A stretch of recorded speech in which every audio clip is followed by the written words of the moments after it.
ایک درخت کے اوپر ایک چڑیا کا گھونسلہ تھا جو کہ ماما چڑیا کا تھا۔ اسی درخت کے نیچے ایک لومڑ رہا کرتا تھا۔ وہ لومڑ بڑا ہی زیادہ مکار اور چالاک تھا۔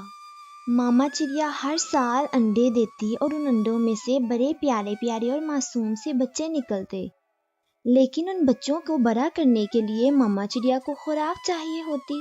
تو ماما چڑیا جب بھی کھانا ڈھونڈنے کے لیے کہیں جاتی تو وہ لومڑ موقع تلاش کر کے ماما چڑیا کے بچوں کو کھا جاتا۔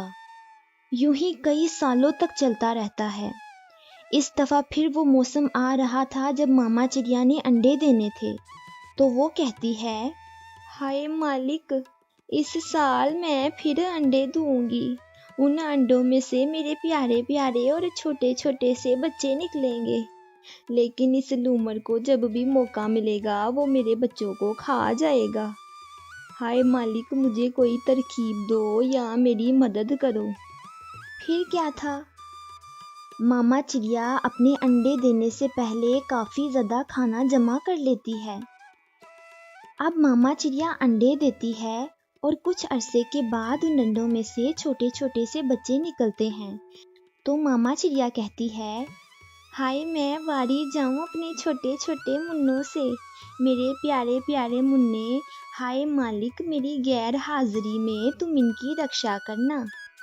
لیکن اب وقت گزرنے کے ساتھ ساتھ وہ کھانا ختم ہو گیا۔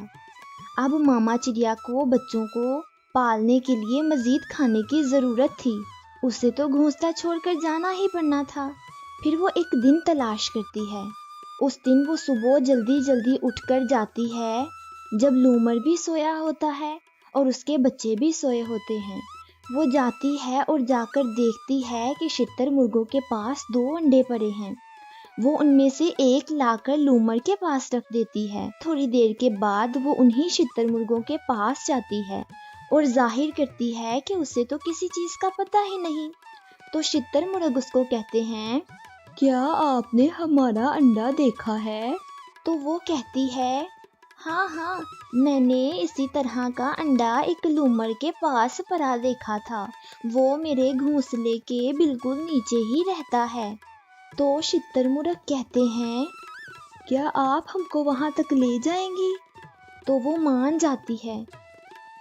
ماما چڑیا ان کو لے کر اپنے گھر کی طرف آتی ہے اور خود اڑ کر گھونسلے کے اندر چلے جاتی ہے، جبکہ وہ تمام شتر مرغ لومڑ کو مار مار کر زخمی کر دیتے ہیں اور وہ آہیں بھر بھر کر ادھر ہی مر جاتا ہے، اور شتر مرغ اپنا انڈا لے کر گھر چلے جاتے ہیں۔ اور اب ماما چڑیا اور ان کے بچوں کو کسی قسم کا خطرہ نہیں تھا۔